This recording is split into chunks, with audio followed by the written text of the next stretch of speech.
Hello and welcome to UPSC Hindi. Very good evening to all of you. I am recording my lecture in the evening ये मैं evening में अपना lecture record कर रहा हूँ. So very good evening to all of you.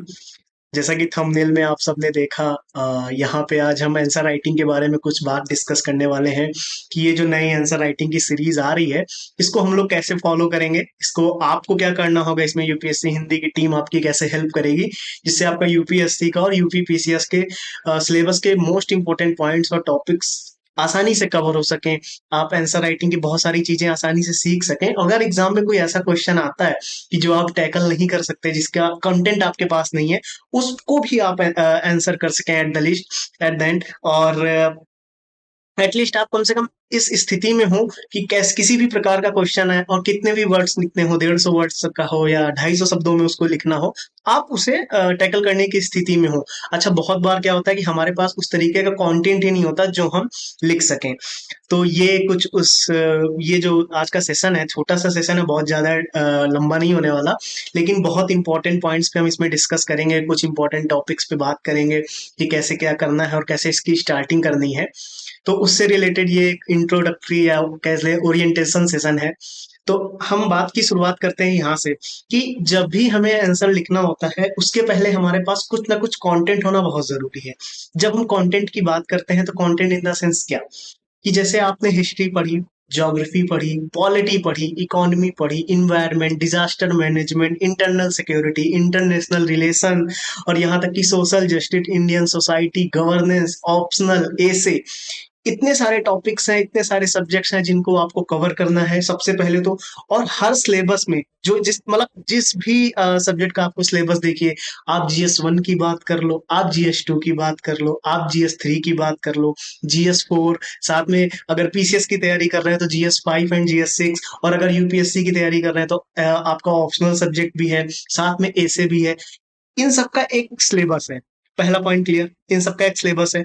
Syllabus में कुछ points दिए हुए हैं, किसी में 20 पॉइंट है, किसी में 15 पॉइंट्स है, और जो एग्जाम में क्वेश्चन आना है वो उन पॉइंट्स से क्वेश्चंस आना है. क्लियर, ये यहाँ तक का आपको पॉइंट क्लियर हुआ. अगर उन पॉइंट्स पे हमारे पास कुछ शॉर्ट नोट्स नहीं है, यानी अगर मान लीजिए महात्मा गांधी पे क्वेश्चन है, या चलिए मैं इंटरनल सिक्योरिटी का कोई टॉपिक है, जैसे इंटरनल सिक्योरिटी का एक सिलेबस में एक लाइन लिखी हुई है कि linkages between development and spread of extremism. अगर उस टॉपिक पे, उस पर्टिकुलर लाइन पे अगर आपके पास डेडिकेटेड नोट्स नहीं है तो आप कैसे आंसर करोगे, आप मुझे ये बताओ. जैसे मान लीजिए, एक और मैं एक आपके सामने एग्जांपल रखता हूँ. जैसे आप में से बहुत सब लोगों का, विद्यार्थियों का हिंदी लिटरेचर ऑप्शनल होता है. अगर आपके पास प्रेमचंद को लेके या जयशंकर प्रसाद को लेके डेडिकेटेड नोट्स नहीं है, जैसे उनकी शिल्प कला कैसी थी, इनके बारे में अगर आपके पास डेडिकेटेड नोट्स नहीं है, तो आप आंसर कैसे करोगे, क्या सोच के लिखोगे आंसर. क्या कुछ भी आप लिख देंगे आंसर में? ऐसा तो करेंगे नहीं, क्योंकि आपको एट द एंड नंबर चाहिए ना, कॉपी में तो नंबर आने चाहिए. आपके पास कितनी भी नॉलेज हो, आप उसे अगर प्रोड्यूस ही नहीं कर पा रहे, आपने बहुत कुछ पढ़ रखा है लेकिन आप उसे प्रोड्यूस ही नहीं कर पा रहे, तो नंबर कहाँ से मिलने वाले. पहला पॉइंट क्लियर हुआ है. तो हर हमें क्या करना है, अपने हर एक पॉइंट पे हमारे पास कुछ नोट्स होने चाहिए. जैसे अगर आर्ट एंड कल्चर का कोई टॉपिक है तो उस आर्ट एंड कल्चर के टॉपिक पे हमारे पास कुछ इंपॉर्टेंट नोट्स होने चाहिए. कि अगर, हाँ, अगर मान लीजिए एंशियंट यानी प्राचीन संस्कृति से कोई क्वेश्चन आए, या मध्यकालीन संस्कृति से क्वेश्चन है, या आधुनिक भारत के कल्चर से रिलेटेड क्वेश्चन आ गया, या फिर इन तीनों को लिंक करके क्वेश्चन आ गया, तो हमारे पास अगर तीनों पे, एंशियंट पे, मिडीवल पे, मॉडर्न पे, अगर हमारे पास कुछ छोटा छोटा पॉइंट्स में इंपॉर्टेंट इंपॉर्टेंट डेटा और आंसर, सॉरी, आंसर के लिए कुछ इंपॉर्टेंट पॉइंट्स हैं अगर हमारे पास, तो हम आंसर्स में उनको बहुत आसानी से रिफ्लेक्ट कर सकते हैं, उनको लिख सकते हैं. जैसे कि अगर आपके सामने अभी एक क्वेश्चन रखा जाए, क्लियर, अगर आपको एक क्वेश्चन दिया जाए, तो क्या आप उस क्वेश्चन को ऐसे ही लिखना स्टार्ट कर दो, कि आप मुझे सोच के बताइए. हाँ, बताइए. अगर आपको कोई क्वेश्चन दिया जाए, अगर आपको कोई क्वेश्चन दिया जाए तो क्या आप उसे ऐसे ही लिखना स्टार्ट कर दोगे? ऐसा तो करोगे नहीं. पहले एक स्ट्रक्चर डिजाइन करोगे ना. अरे, स्ट्रक्चर डिजाइन करने से मतलब क्या, कि कौन से पॉइंट्स पहले लिखने हैं, कौन से पॉइंट्स बीच में लिखने हैं, कौन से लास्ट में लिखने हैं, यानी इंट्रोडक्शन, बॉडी एंड कंक्लूजन, यही तो है. लेकिन कहते हैं कि इंट्रोडक्शन जब लिखा जाता है तो उसमें आगे के पूरे आंसर की झलक होती है. ऐसा बोला जाता है कि जो आप पूरा मेन बॉडी में लिखने वाले हैं, इंट्रोडक्शन में उसकी झलक आसानी से मिल जाती है कि हाँ अब आगे इस बात पे चर्चा होनी है। क्लियर। लेकिन अब आप पहले मुझे सिर्फ इतना बताइए, अगर आपके सामने कोई भी क्वेश्चन रखा जाएगा तो क्या आप उसे बिना सोचे समझे लिखना स्टार्ट कर देंगे? नहीं ना। आप उन्हें बिना सोचे समझे तो लिखेंगे नहीं। आप सबसे पहले अगर आपको उसका आंसर आता भी होगा तब भी आप उसकी एक स्ट्रक्चरिंग करेंगे। हाँ, मैं पहले ये पॉइंट लिखूंगा, फिर उसके बाद ये पॉइंट लिखूंगा, फिर ये पॉइंट लिखूंगा। मैं एक नॉर्मल सा सवाल अगर आपसे पूछूं, अगर अभी आपसे सिर्फ इतना पूछा जाए कि आप अपनी एजुकेशन क्वालिफिकेशन के बारे में कुछ बताइए कि आपने कहाँ से पढ़ाई करी और अभी क्या कर रहे हैं, अगर सिर्फ आपसे इतना पूछ लिया जाए तो क्या आप ऐसा बताने लगेंगे? अगर आप इस समय पोस्ट ग्रेजुएशन कर रहे हैं तो क्या आप ऐसा बताएंगे कि मैं पोस्ट ग्रेजुएशन यहाँ से कर रहा हूँ, फिर आप इंटर का बता दोगे, फिर आप ग्रेजुएशन का बता दोगे, फिर आप हाई स्कूल का बता दोगे? ऐसा तो करोगे नहीं। यानी कि आप डिवाइड करोगे ना, आप एक ऑर्डर में बताओगे। पहले आप अपनी 10th क्लास का बताओगे, फिर आप 12th का बताओगे, फिर उसके बाद आप इंटर के बाद आप ग्रेजुएशन का बताओगे, फिर आप पोस्ट ग्रेजुएशन का बताओगे, या कुछ और कर रहे होंगे तो आप फिर उसके बारे में आप अपनी इंफॉर्मेशन अपने दोगे, एक ऑर्डर में दोगे। जब आपको कुछ पता है, जब आपको अपने बारे में पता है, तब भी आप 1 मिनट सोचोगे, 1 मिनट उसको ऑर्डर करके तब प्रोड्यूस करोगे, किसी को बताओगे। अगर इसी समय अगर यूपीएससी का और पीसीएस का कोई क्वेश्चन आपके सामने रखा जाए और अगर आपको उसके बारे में पूरी इंफॉर्मेशन है, पूरी इंफॉर्मेशन का मतलब उसके जो की पॉइंट्स हैं, उसमें जो डेटा इंक्लूड करना है, उसमें जो गवर्नमेंट की स्कीम्स ऐड करनी है, जो भी उस आंसर्स को फुलफिल करने के लिए, उस आंसर की रिक्वायरमेंट को, उस क्वेश्चंस की रिक्वायरमेंट को फुलफिल करने के लिए जितनी भी चीजें रिक्वायर्ड हों, जितनी भी चीजें हमें चाहिए होंगी, जो भी नॉलेज हमें चाहिए होगी, अगर वो आपके पास है पूरी, अगर आपके पास है, तब भी आपको 1 मिनट या 2 मिनट तो लगने वाला ही है उसका स्ट्रक्चरिंग करने में। पहला पॉइंट क्लियर हुआ। क्योंकि वो एक दो पॉइंट आपको लगेंगे कि हाँ उसकी हमें स्ट्रक्चरिंग कर देनी है, कि जब वो स्ट्रक्चरिंग हमारी कंप्लीट हो जाएगी तब तो हम आंसर लिखेंगे। क्लियर। अब यही हमारी कमी है। हम करते क्या है कि हम क्वेश्चंस पढ़ते हैं और लिखना स्टार्ट कर देते हैं, जैसा हमें जो आ रहा होता है हम उस अकॉर्डिंग लिखते हैं, और जब हमें मार्क्स देखते हैं तो मार्क्स बहुत कम मिलते हैं। इस वजह से हमारी रैंक नहीं आ पाती, या फिर हम एग्जाम क्लियर नहीं कर पाते। ऐसी बहुत सारी कमियां हैं जिन पे हम बात करेंगे, इनको कैसे दूर करना है, और वो जो इनरिचमेंट वाला कंटेंट होता है वो हमको कहाँ से मिलेगा, इसको कैसे कंप्लीट करना है, अगर कोई आंसर नहीं आता है तो भी हम उसको कैसे टैकल करें। कुछ अच्छा, कुछ एक सेट ऑफ पैटर्न होता है क्वेश्चंस का। उस सेट ऑफ पैटर्न यानी कि अगर इस तरीके का क्वेश्चन पूछा जाता है तो अगली बार अगर उस तरीके का क्वेश्चन है तो ये एक पैटर्न है, हम इसको फॉलो करेंगे और आसानी से आंसर कर लेंगे। तो हम आज उस पैटर्न पे डिस्कशन करेंगे। कुछ पॉइंट्स है जो मैं अपने स्लाइड्स में लिखा हुआ हूँ, और अब उन पे बात करते हैं बहुत आसानी से, और इस कैसे इसको फॉलो करेंगे हम। इस सीरीज को, जो आंसर राइटिंग सीरीज हम कंटिन्यू करने वाले हैं, इसको कैसे फॉलो करेंगे, और कौन कौन सी चीजें आपको ध्यान में रखनी होंगी क्वेश्चंस का आंसर करते वक्त, और आपको अपने कंटेंट को कैसे इंप्रूव करना है, इस पे भी हम डिस्कशन बहुत आसानी से करेंगे। तो अब मैं अपनी स्लाइड ओपन कर लिया हूँ, और सबसे पहले इधर जो भी यहाँ पे जो भी मैंने लिखा हुआ है, इसको देखने से पहले मैं आपसे ऐसे ही भी कुछ बात करता हूँ 2 मिनट। और बात ये कि जैसे अगर आपको कोई क्वेश्चन दिया गया, तो आप लिखना स्टार्ट कर देते हो, जैसा मैंने कहा। वो जो भी आंसर होता होगा वो एक अनस्ट्रक्चर्ड फॉर्म में होता होगा। अनस्ट्रक्चर्ड फॉर्म में होने की वजह से जो आंसर होगा, जो हमारा आंसर होगा वो डिसऑर्गेनाइज्ड होगा, यानी वो एक ऑर्डर में नहीं होगा। तो जब वो ऑर्डर में आंसर नहीं होता है, तो इसके लिए हमको क्या करना होता है? सबसे पहले अगर कोई क्वेश्चन है वो आपने पढ़ा, उसको आंसर करने के पहले आप सबसे पहले अपनी थिंकिंग प्रोसेस पे काम करोगे ना। आप सबसे पहले सोचोगे कि हाँ ये आंसर, इस क्वेश्चंस में हम ये पॉइंट्स कवर करेंगे। क्लियर हो रहा है? बात क्लियर हो रही? क्या कि क्वेश्चन देखा, आपने सोचा, आपने थिंक किया, आपने, आपके मन में कुछ थॉट्स आए, आपके मन में उस क्वेश्चंस को लेकर कुछ विचार आए कि हाँ हमें ये पॉइंट्स इस आंसर में लिख देने चाहिए। आप कुछ नहीं, आपने क्वेश्चन पढ़ा, आपने क्वेश्चन पढ़ा, आप कुछ सोचेंगे, ये पॉइंट, हाँ ये पॉइंट, हाँ ये पॉइंट, ये पॉइंट, ऐसे करते हुए कुछ आप 3-4 पॉइंट्स बनाएंगे अपने मन में कि हाँ मैं ये पॉइंट्स लिखने। उनका एक स्ट्रक्चर आपने स्पीड में बनाया। फिर आप आंसर जब लिखोगे तो वो पिछले वाले आंसर से बेटर होगा या नहीं होगा? आप तक खुद बताइए। वो पिछले वाले आंसर से बेटर होगा। ठीक है। अब आप एक चीज ये देखो कि जब हम अ, जो 10 मार्क्स का क्वेश्चन होता है उसमें हमको 7 मिनट मिलते हैं, मिलते नहीं, हम एक मान के चलते हैं कि हमें 10 मार्क्स के क्वेश्चन को एट मैक्सिमम 7 मिनट देने हैं, और 15 मार्क्स क्वेश्चन को मैक्सिमम से 10 से 12 मिनट देने होते हैं। तो अब आप ये सोचिए कि अगर जैसे ये देखिए मैंने यहाँ पे लिखा हुआ है, आप अगर इसको देखेंगे तो 7 मिनट के क्वेश्चन पे आपको 10 10 मार्क्स के क्वेश्चन पे 7 मिनट देने हैं, और 11 मिनट के क्वेश्चंस पे आप अगर 15 मार्क्स का क्वेश्चन है उसको 11 मिनट अगर आप दे रहे हैं, ठीक है, लेकिन कुछ लिखने के पहले आप कुछ सोचेंगे, आप एक थिंकिंग प्रोसेस पे भी तो काम करेंगे, उसके लिए भी तो आपको 1-2 मिनट लगना है। क्योंकि यूपीएससी में जब भी जीएस 1 और जीएस 2 3 4 के आप क्वेश्चंस देखेंगे तो 20 क्वेश्चंस आते हैं। यानी ये जो टाइम है उसके अकॉर्डिंग है कि आपको 7 मिनट में इतना लिख देना है, 10 मिनट में इतना लिख देना है। प्रॉब्लम कहाँ पे जनरेट होती? प्रॉब्लम जनरेट होती है एक अच्छे कंटेंट की कमी में। जब हमारे पास लैक ऑफ गुड कंटेंट होता है, यानी जब हमारे पास एक अच्छा कंटेंट ही नहीं होता, तब हमारा क्या हो जाता है, तब जो आंसर होता है वो हमारा क्या होता है, अनस्ट्रक्चर्ड होता है। बात क्लियर हुई यहां तक? यानी जब हमारे पास गुड कंटेंट ही नहीं होगा तो जो भी आंसर होगा वो हमारा अनस्ट्रक्चर्ड होगा, और जो पॉइंट्स होंगे वो करेक्ट ऑर्डर में नहीं होंगे। क्लियर? जो पॉइंट्स होंगे वो हमारे करेक्ट ऑर्डर में नहीं होने वाले।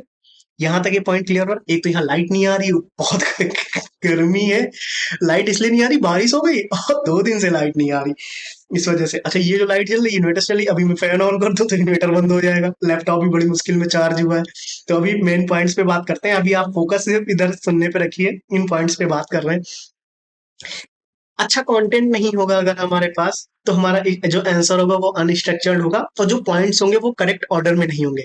अच्छा, ध्यान रखना, ये जो मैं भी इन पॉइंट्स पे डिस्कस कर रहा हूँ ये आपको आगे पूरी सीरीज में काम आने वाले हैं। जो ये नई आंसर राइटिंग की सीरीज होगी जो सत्य प्रकाश सर कर रहे हैं और जिसमें मैं आपकी हेल्प भी करूंगा थोड़ी थोड़ी, ये पूरी आपकी एट द पूरी प्रिपरेशन में आपको ये पॉइंट्स हेल्प करने वाला ही है कि आप इसको फोकस कर लीजिए, इसको ध्यान से सुन लीजिए, बहुत इंपॉर्टेंट, बहुत आसानी से काम आएगा आपकी पूरी जर्नी में। आप पूरी प्रिपरेशन में आप देखेंगे कि अगर आप इस चीज को फॉलो करेंगे बहुत अच्छा रिजल्ट मिलेगा आपको। आप अपने आप में इंप्रूवमेंट देखेंगे, अपने नोट्स में इंप्रूवमेंट देखेंगे, और जब आप आंसर लिखेंगे ना आपको अपने आप इंप्रूवमेंट नजर आएगी, आपको चीजें याद होने लगेंगी। ये आप जरूर फॉलो करिएगा ध्यान से। हमारे पास अगर अच्छा कंटेंट नहीं है, अगर हमारे पास अच्छा कंटेंट नहीं है, तो जो हमारा आंसर होगा वो अनस्ट्रक्चर्ड होगा। अगर हमारा आंसर अनस्ट्रक्चर्ड हुआ और उसका ऑर्डर करेक्ट ना हुआ, जो हमने पॉइंट्स लिखे वो करेक्ट ऑर्डर में अगर नहीं लिखे, तो क्या नंबर हमको अच्छे मिलेंगे? नहीं ना। तो हमें मार्क्स भी अच्छे नहीं मिलने वाले। अब ये जो कंटेंट की कमी है ये कहाँ पे दिखती? ये हमारे नोट्स में दिखती है। मेन प्रॉब्लम तो यहाँ पे आ गई। मेन प्रॉब्लम यहाँ पे आई कि नहीं आई, अब आप ये बताइए। अगर हमारे नोट्स जो हम प्रिपेयर करते हैं, जो हम तैयार करते हैं अपनी पूरी प्रिपरेशन के दौरान, जब हम पूरी तैयारी के फेज में होते हैं, तो जो हम नोट्स बना रहे होते हैं, अगर वो नोट्स ही हमारे करेक्ट ऑर्डर में ना हो, उन नोट्स में ही अच्छा कंटेंट ना लिखा जाए, उन नोट्स में ही अनस्ट्रक्चर्ड तरीके से चीजें लिख दी जाए, कहीं पे किसी पर्सनैलिटी के बारे में लिखा हुआ, कहीं पे कोई आर्ट एंड कल्चर का पॉइंट लिखा हुआ है, अगर वो ही स्ट्रक्चर्ड फॉर्म में नहीं लिखे जाएंगे, तो एट द एंड जो हमारा आंसर होगा वही तो रिफ्लेक्ट होता है, नोट्स नोट्स का ही तो रिफ्लेक्शन है हमारे आंसर्स। यानी अगर हमारे नोट्स ही बहुत अच्छे तरीके से डिजाइन होंगे, तो वो 1 साल की प्रिपरेशन में आप डेली वो नोट्स देख रहे हो, आपने ज्योग्राफी के नोट्स देख रहे हो, हिस्ट्री के देख रहे हो, polity, economy, environment, disaster management, आप हर सब्जेक्ट के जो आपने खुद नोट्स तैयार किए हैं, जब आप उन्हें कंटिन्यूसली 1 साल तक देखोगे, आप 2-3 महीने आपने एक सब्जेक्ट को दिया, फिर 2 महीने एक सब्जेक्ट को दिया, फिर आपने 1-1.5 महीने किसी सब्जेक्ट को दिया, और रिवाइज करते टाइम आप एक नोट्स को 10-10 15-15 टाइम्स रिवाइज कर लेते हैं स्पीड में। आपकी नजरें हैं, ये जो नजरें ये आप कंटिन्यूसली अपने नोट्स में देख रहे हैं, आप नोट्स पन्ने पलट रहे हैं, आप रिवाइज कर रहे हैं, फिर आप मेमोराइज कर रहे हैं, आंखें बंद करके याद करने का प्रयास कर रहे हैं, फिर से आप लिख लिख के भी प्रयास कर रहे हैं। लेकिन ये जो आपके नोट्स है यही तो रिफ्लेक्ट होंगे एट द एंड आंसर में। जो आप आंसर लिखोगे वो नोट्स की ही तो झलक है जो आपके आंसर्स में रिफ्लेक्ट होगी। तो अगर हमारे नोट्स ही अच्छे नहीं बने होंगे तो हम आंसर्स कैसे अच्छा लिख पाएंगे? अगर आपने महात्मा गांधी, मान लीजिए महात्मा गांधी के ऊपर कुछ पॉइंट्स लिखे और महात्मा गांधी के पॉइंट्स ही आपने करेक्ट ऑर्डर में नहीं लिखे, यानी उनके विचार ही लिखने, तो आपने उनको करेक्ट ऑर्डर में नहीं लिखा, यानी आपने उनके शिक्षा के प्रति विचार, समाज के प्रति विचार, और किसी व्यक्तित्व के प्रति विचार, धर्म को लेके उनके क्या विचार थे, बिजनेस क्लास को लेके क्या उनके विचार थे, और उन्होंने क्या कैसे कैसे योगदान दिया, और स्वतंत्रता के लिए उनका क्या योगदान रहा, इनको आप अगर करेक्ट ऑर्डर में नहीं लिखोगे तो आप आंसर्स में कैसे रिफ्लेक्ट करोगे? आपको याद है, मानते हैं, चलिए आपको शिक्षा के प्रति उनके विचार पता है, अभी मैंने आपसे महात्मा गांधी को शिक्षा के प्रति विचार ये लाइन बोली, ध्यान से, मैंने क्या बोला? महात्मा गांधी के शिक्षा के प्रति विचार। तो अब आपके मन में हाँ विचार ये आ गया होगा कि हाँ महात्मा गांधी ने शिक्षा के प्रति ये बोला। क्या आपको ऐसे ध्यान आना था? क्या ये पॉइंट मेरे बिना बोले अगर मैंने महात्मा गांधी बोला था, ये महात्मा गांधी जी का नाम मैंने लिया, तो क्या आपके मन में तुरंत 5-6 पॉइंट्स अप्रोच आ गई कि हाँ महात्मा गांधी जी का नाम आया है तो उनके लिए इस चीज में उनका हमें पॉइंट्स हैं कि नहीं मेरे नोट्स में? अच्छा, उनको इस चीज मतलब इस टॉपिक को लेके उनके पॉइंट्स हैं कि नहीं मेरे नोट्स में? ऐसा ऐसा है आपका नोट्स? नहीं है ना।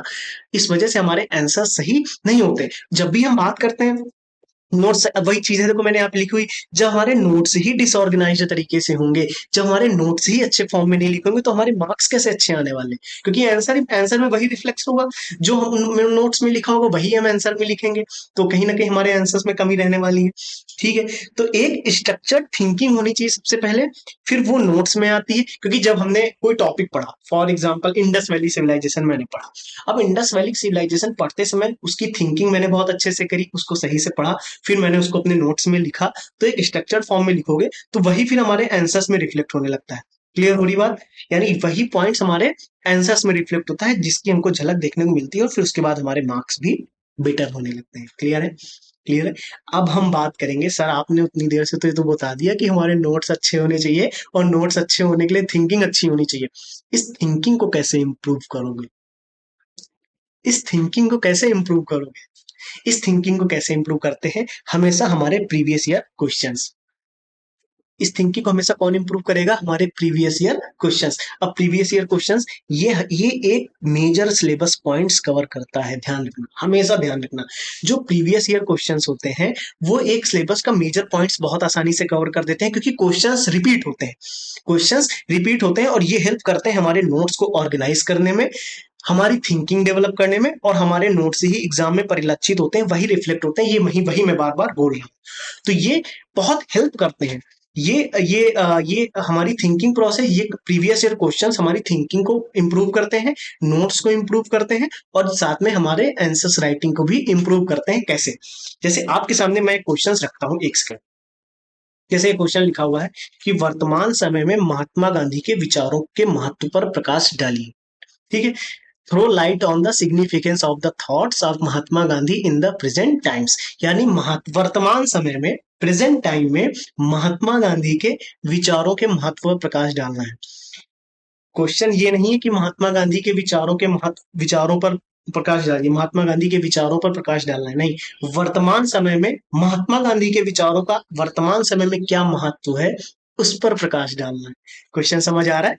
क्वेश्चन समझ आ जाए, आई होप क्वेश्चन समझ आ चुका होगा कि महात्मा गांधी के जो विचार थे वो वर्तमान समय में कैसे प्रासंगिक है, ये समझ लीजिए।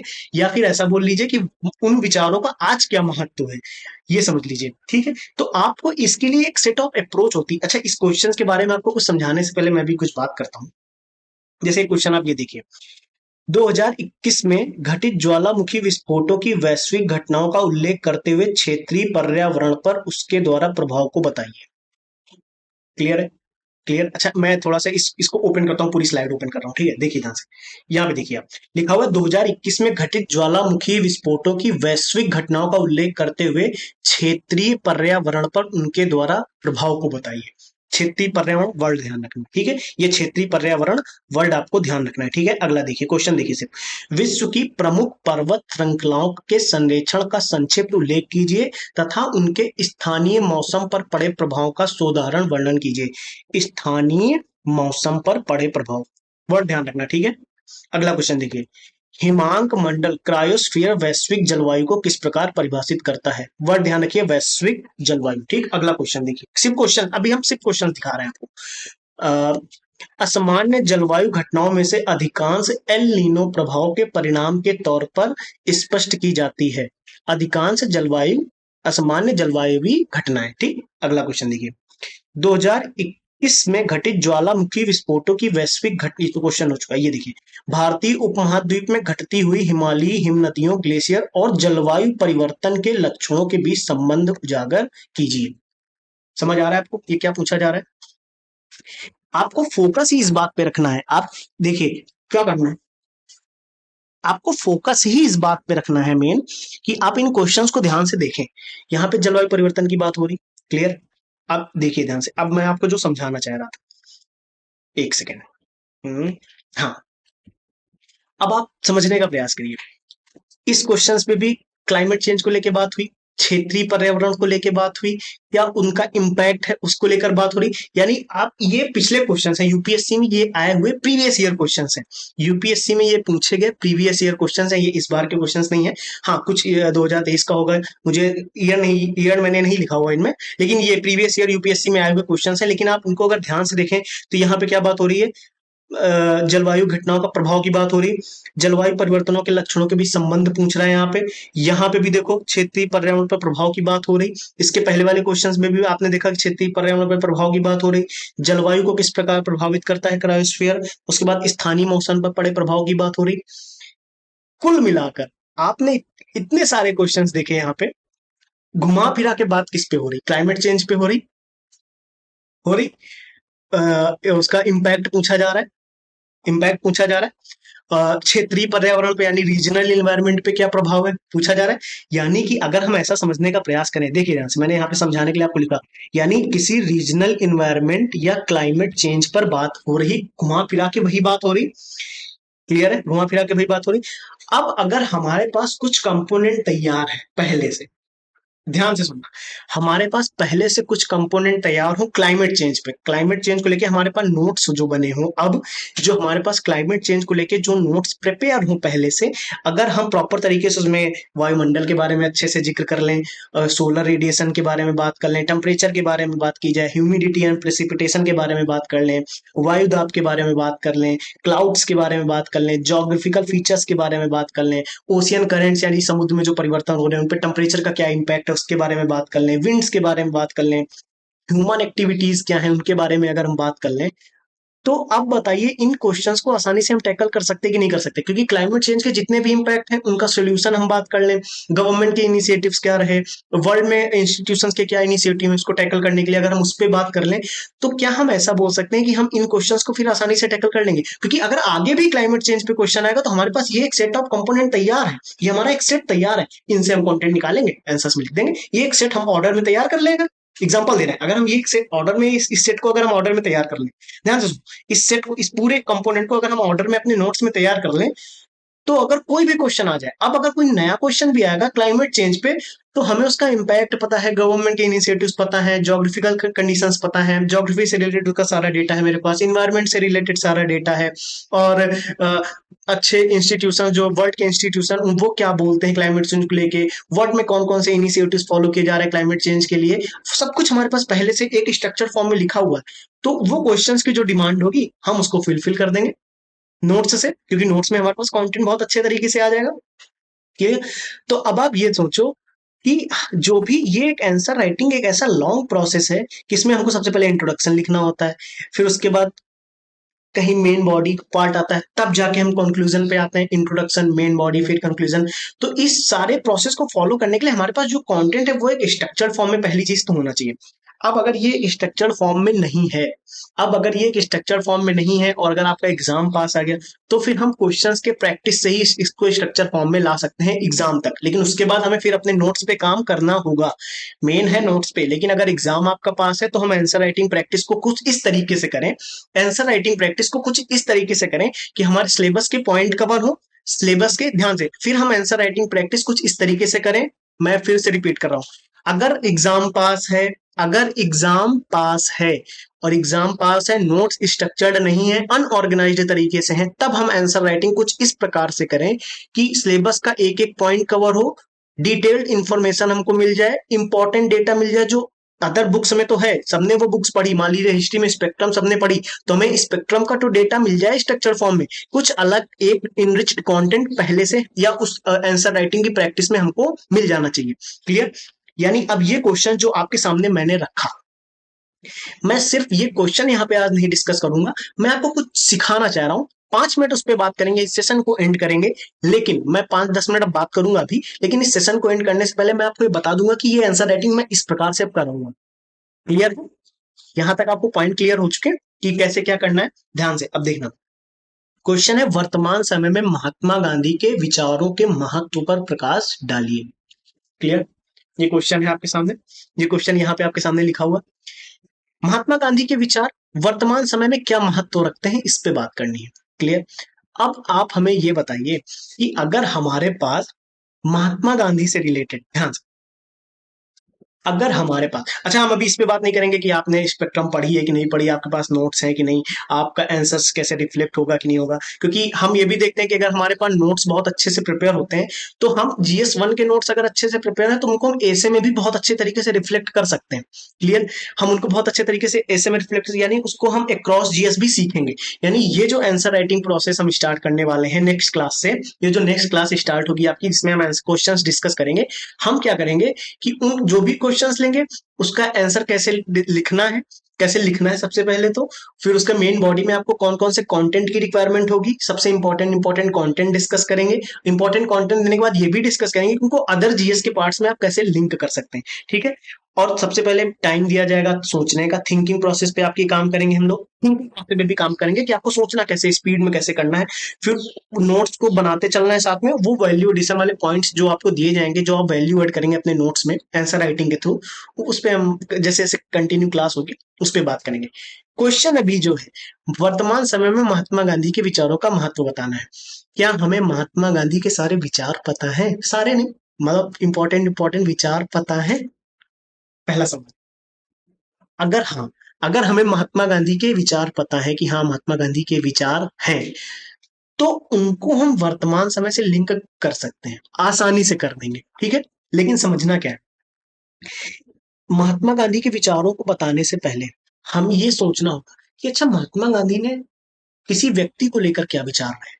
क्लियर, एक अप्रोच है, ये एक अप्रोच मैं डिस्कस कर रहा हूँ इस क्वेश्चन की, पर्टिकुलर सिर्फ इस क्वेश्चन की, कि हमें महात्मा गांधी का विचार, अगर महात्मा गांधी जी के विचारों का महत्व बताना है पर प्रेजेंट टाइम में, तो पहले उनके विचार बताओ कि व्यक्ति को लेकर उनके क्या विचार थे। देख ध्यान से, समाज को लेकर उनको क्या विचार थे, सरकार को लेके उनके क्या विचार थे, एक्टिविस्ट को लेके क्या विचार हैं, वैश्विक समुदाय ग्लोबल कम्युनिटी को लेके उनके क्या विचार हैं, पर्यावरणविद को लेके क्या विचार है, पर्यावरण के बारे में उनके क्या विचार हैं, बिजनेस क्लास के बारे में उनके क्या विचार हैं, यानी व्यक्ति विशेष के बारे में उनके क्या विचार हैं। क्लियर, अगर हमारे पास ये एक सेट ऑफ अप्रोच है, ये एक सेट ऑफ अप्रोच हमारी बनी हुई है, हमारे नोट्स हैं, अगर इस पे प्रिपेयर है, यानी अगर महात्मा गांधी के आपके नोट्स प्रिपेयर नहीं तो आप यहाँ पे आप देखिए, अगर प्रिपेयर है तो उनको इस तरीके से लिंक कर लीजिए, अगर प्रिपेयर नहीं है तो क्या करना है, यहाँ पे सिर्फ और सिर्फ महात्मा गांधी जी का ही नाम नहीं लिखना। मैं यहाँ पे स्वामी विवेकानंद जी की बात कर दूं, मार्टिन लूथर किंग की बात कर दूं, किसी भी पर्सनालिटी की बात कर लो, आप किसी भी पर्सनालिटी की बात कर लीजिए। क्लियर, आपके मन में ये पॉइंट क्लियर हो गया ना, यानी सिर्फ यहाँ पे महात्मा गांधी नहीं। ध्यान, अब बहुत ध्यान सुनिए, ये जो सेट ऑफ अप्रोच की मैं बात कर रहा हूँ, इस सेट ऑफ अप्रोच की जो मैं बात कर रहा हूँ, ध्यान से इसको सुनिए, समझिए इसको मैं क्या समझा रहा हूँ। सिर्फ महात्मा गांधी की बात हम यहाँ पे नहीं कर रहे। क्लियर, अगर महात्मा गांधी जी की जगह यहाँ पे किसी और पर्सनैलिटी का नाम लिख दिया जाए, यानी स्वामी विवेकानंद जी का नाम अगर ऐड कर दें, तब भी आपको यही अप्रोच फॉलो करनी है, यही अप्रोच फॉलो करनी। क्या फॉलो करना है, उनको व्यक्ति को लेकर उनके क्या विचार थे, समाज को लेकर क्या विचार है, समाज में भी शिक्षा आ जाएगी, धर्म आ जाएगा, महिलाएं आ जाएंगी, और फिर इनको लेके इनके क्या विचार रहे, अच्छा एक्टिविस्ट को लेके क्या विचार रहे, अच्छा सरकार को लेके क्या विचार रहे, अच्छा हम सोचेंगे कि अच्छा वैश्विक समुदाय को लेके इनके क्या विचार थे, अच्छा हम ये भी सोचेंगे कि पर्यावरण को लेके स्वामी विवेकानंद जी के क्या विचार है, बिजनेस क्लास को लेके स्वामी विवेकानंद जी के क्या विचार है, धर्म को लेके उनके क्या विचार है। यानी कि हम जब भी किसी पर्सनालिटी की बात करेंगे, जब भी हम किसी पर्सनालिटी की बात करेंगे, हमारे पास एक सेट ऑफ अप्रोच है, हमारे पास एक सेट ऑफ अप्रोच है, हम उस अप्रोच पे खेलेंगे पूरा खेल। यानी अब फिर महात्मा गांधी पे क्वेश्चन आ जाए, या स्वामी विवेकानंद जी पे क्वेश्चन आ जाए, या रविन्द्रनाथ टैगोर पे क्वेश्चन आ जाए, हम उनके विचारों को रट नहीं रहे, हमें सबके विचार पता लेकिन होने चाहिए। हमें महात्मा गांधी जी के विचार पता है, रविन्द्रनाथ टैगोर जी के विचार पता है, स्वामी विवेकानंद जी के विचार पता है, मार्टिन लूथर किंग के विचार पता है। अगर अब इनमें से किसी के भी विचारों को पूछा जाए, सिर्फ विचार पूछ लीजिए महात्मा गांधी के विचार बताइए, तो हम इस अप्रोच को फॉलो कर लेंगे। बताने के लिए भी अब सोचना क्या है, सिर्फ हमें सोचना क्या है, 1 मिनट लगेगा हमें सोचने के लिए, शिक्षा, समाज, समाज में महिलाएं, और उसके बाद इंडिविजुअल को लेके, सरकार को लेके, वैश्विक समुदाय को लेके, ग्लोबल कम्युनिटी, पर्यावरण को लेके, उसके बाद बिजनेस क्लास को लेके, जहां मैंने ये पॉइंट्स मेरे मन में आ गए, जहां पे जैसे ये 6 7 8 पॉइंट्स मेरे मन में आए, उनके विचार आने शुरू हो जाएंगे। जैसे हमने महात्मा गांधी बोला, सोचा महात्मा गांधी जी के समाज को लेकर विचार, अच्छा समाज में तो शिक्षा आती, अच्छा शिक्षा को लेकर महात्मा गांधी जी के विचार, सभी को शिक्षा होनी चाहिए, उनकी भाषा में शिक्षा दी जानी चाहिए, महिलाओं को लेके क्या विचार, व्यक्ति को लेके क्या विचार है, पर्यावरण को लेके उनके क्या विचार है, आना शुरू हो जाएगा ना माइंड में, क्योंकि ये एक सेट ऑफ ये 6 7 पॉइंट्स आप सबके लिए काम करेंगे, महात्मा गांधी जी हो या फिर स्वामी विवेकानंद जी हो, किसी के लिए भी हो, लेकिन ये सेट ऑफ अप्रोच हमारे पास होनी चाहिए। अब ध्यान से, जो मैं आपको समझाना चाह रहा था। यानी ये अगर सेट ऑफ अप्रोच हमारे पास है, तो अब हम क्या करेंगे, ध्यान से देखो। यानी किसी भी एक्स मतलब किसी भी पर्सनैलिटी की अगर बात करें, किसी भी पर्सनैलिटी की अगर हम बात करें, किसी भी पर्सनैलिटी की, तो उसके लिए हम ये अप्रोच फॉलो कर लेंगे। जब ये पहली अप्रोच है जो मैं आज आपको सिखा के जा रहा हूँ, अगली नेक्स्ट क्लास में हम इस पे डिस्कस करेंगे, आंसर्स भी इस पे सीखेंगे कि कैसे आंसर लिखेंगे, और जैसे जैसे नए नए क्वेश्चन आते जाएंगे हम नई नई अप्रोच सीखते जाएंगे, और इस अप्रोच में अपने नोट्स को तैयार कर लेंगे। अब आप अपने नोट्स देखिए, और उन नोट्स में जितने भी पर्सनालिटीज पे आपने नोट्स बना रखे हैं, क्या उन पे सारे पॉइंट्स आते हैं, शिक्षा को लेके, समाज को लेके, गवर्नमेंट क्लास को लेके, बिजनेस सेक्टर्स को लेके, पर्यावरण को लेके, व्यक्ति विशेष को लेके, सरकार को लेके, सब पे उन्होंने क्या क्या बोला है। अगर किसी और पॉइंट्स पे किसी ने एक्स्ट्रा बोल रखा है तो वो भी आप अपने नोट्स में ऐड कर लीजिए। क्लियर है, धर्म को लेके जैसे।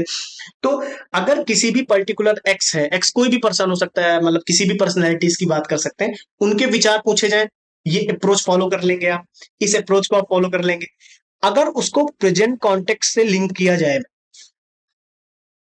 प्रेजेंट कॉन्टेक्स्ट, वर्तमान समय से उसको लिंक करने की बात कर दी जाए अगर, तो अगर वर्तमान समय से लिंक करना होगा तो क्या है, महात्मा गांधी जी की शिक्षा पे विचार, आजकल की शिक्षा, महात्मा गांधी ने महिलाओं के क्या विचार थे, आजकल महिलाओं की क्या स्थिति है, लिंक कर देंगे, आज की सरकार के क्या विचार है, पर महात्मा जी कैसी सरकार चाहते थे, वो किस तरीके से फॉलो कीजिए, वो किस तरीके से चले, आज की सरकार किस तरीके से काम कर रही है, पर्यावरण को लेकर उनके क्या विचार थे, आज के पर्यावरण को लेकर लोगों के क्या विचार है, सरकार के क्या विचार है, लिंक कर देंगे। इसके लिए करंट अफेयर्स या आज का हमें आजकल का डायनेमिक्स पता होना चाहिए। आजकल तुम देखती है करंट न्यूज़पेपर, ये सारी चीजें पढ़ती रहते हैं, कितनी आसानी से लिंक कर पाएंगे। लेकिन अब हम जब नोट्स प्रिपेयर करेंगे, तो साथ में उस पर्सनालिटी के नोट्स इस अप्रोच के साथ तो बना ही लेंगे, साथ में थोड़ा कुछ कुछ एक एक दो दो पॉइंट्स प्रेजेंट कॉन्टेक्स्ट से लिंक करके लिख देंगे, प्रेजेंट कॉन्टेक्स्ट से लिंक करके लिख देंगे, यानी हमारा कंटेंट इनरिच हो रहा है। ध्यान से अगला सवाल, अगर उस पर्सनालिटी को किसी दूसरी पर्सनालिटी से कंपेयर कर दिया जाए, जैसे बोला जाए महात्मा गांधी के विचार रविन्द्रनाथ टैगोर के विचारों में क्या अंतर है, इन दोनों के विचारों में आपस में क्या मतभेद है, क्या अंतर है, तो अगर हमें रविन्द्रनाथ टैगोर जी के विचार ही नहीं पता होंगे, तो हम कैसे लिख पाएंगे। पहली बात, हमें सबके विचार पता होने चाहिए। क्लियर। अब महात्मा गांधी जी की शिक्षा के प्रति विचार अगर हमको पता है, तो वो लिखने से पहले उनके रविन्द्रनाथ टैगोर जी का भी तो हमें पता होना चाहिए कि उनके शिक्षा के प्रति क्या विचार थे। जैसे एक सवाल मैं आपको दिखाता हूँ, अब ये सवाल देखिए यहाँ पे, ये देखिए, महात्मा गांधी और रविन्द्रनाथ टैगोर में शिक्षा और राष्ट्रवाद के प्रति सोच में क्या अंतर था। यानी अगर यहाँ पे अब इसको देखिए ना, किसी पर्सनालिटी के विचार इस सेट ऑफ अप्रोच में हमको पता है, यानी महात्मा गांधी जी के भी पता है, रविन्द्रनाथ टैगोर जी के भी पता है। शिक्षा की बात की गई तो महात्मा गांधी जी की शिक्षा के पॉइंट्स आपको पता है, रविन्द्रनाथ टैगोर जी की शिक्षा के पॉइंट्स पता है, दोनों को आपस में बता दिया कि हाँ इनके पॉइंट्स में ये था, इनके पॉइंट्स में ये था। क्लियर। अगला, अगर अब आप रविन्द्रनाथ टैगोर जी के राष्ट्रवाद को लेकर उनके क्या विचार थे, महात्मा गांधी जी को लेकर क्या विचार थे, दोनों नोट्स आपके बने हुए, क्योंकि ये अप्रोच फॉलो करना है आपको, बता दिया आंसर में। कितनी आसानी से आप रिफ्लेक्ट कर सकते हैं किसी भी क्वेश्चन को, कितनी आसानी से आप टैकल कर लेंगे, समझ आ रहा है। फिर अगर उसको प्रेजेंट कॉन्टेक्स्ट से लिंक करने के लिए बोल दिया जाए, आसानी से लिंक कर लेंगे। तो हम इस सीरीज में यही करने वाले हैं कि आपको क्वेश्चन दिया जाएगा, उसकी एक अप्रोच सिखाई जाएगी, हम उसकी एक अप्रोच आपको सिखाएंगे, सब लोग मिलके, पूरी टीम मिलके आपको अप्रोच सिखाएगी। आंसर्स आपके सामने, हम एक क्वेश्चन लिख दें, उसके सामने आपका आंसर की फोटो खींच के लगा दें, आंसर आपको वही समझा दें, नहीं ये नहीं करने वाले। आंसर 250 शब्दों में लिखा जाता है, मैं यहाँ पे आपका कंटेंट इनरिच करूंगा, पहले मैंने बोल दिया, मैं यहाँ पे आपका कंटेंट इनरिच करूंगा। Answer writing practice Satyaprakash sir ji बहुत अच्छे से करा रहे हैं। क्लियर है। तो वो आंसर आपका इनरिच होता चला जाएगा, इंप्रूव होता चला जाएगा वो आंसर। हम उसके बाद उसको 250 वर्ड में कैसे लिखना है, वो मेन मेन पॉइंट्स पे डिस्कस करेंगे। सबसे पहले हम कंटेंट पे काम करेंगे, आंसर राइटिंग के थ्रू हम अपने सिलेबस के मेन मेन पॉइंट्स के कंटेंट पे काम करेंगे। क्लियर। इससे हमारी आंसर राइटिंग भी इंप्रूव होगी, न्यू कंटेंट भी मिलेगा, और कैसे स्ट्रक्चर्ड करना है ये भी हमको आता जाएगा।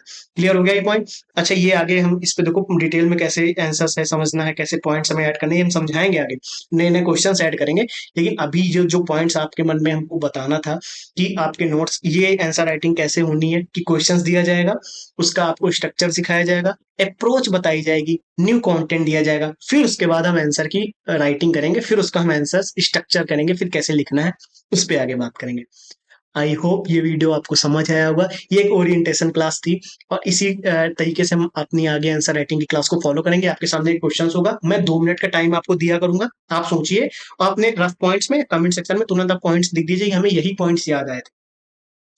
फिर हम आपके सामने नए पॉइंट्स उजागर करेंगे, कुछ अच्छे-अच्छे पॉइंट्स जो मुझे आ रहे होंगे, या हो सकता है आप मुझसे अच्छे पॉइंट्स लिख दें तो बहुत बढ़िया, और उनको आप नोट्स में ऐड कर लीजिए। उन पॉइंट्स पे हम कुछ डिस्कशन करेंगे, कुछ इंपॉर्टेंट पॉइंट्स पे उस क्वेश्चन से रिलेटेड, न्यू कंटेंट देंगे, अप्रोच सिखा देंगे, फिर आंसर पे क्या-क्या लिखना है, कैसे लिखना है, उस पे बात करके हम ऐसे क्वेश्चंस को कंप्लीट करते हुए चलेंगे, जिससे हमारा सिलेबस के पॉइंट्स भी कवर होते जाएंगे, सिलेबस के पॉइंट्स भी कवर होते जाएंगे, और साथ में आंसर्स भी हम लिखना सीखते जाएंगे। सो ये आज का ओरिएंटेशन क्लास था। फिलहाल इसमें इतना ही। हम आंसर राइटिंग की क्लास में मिलते हैं।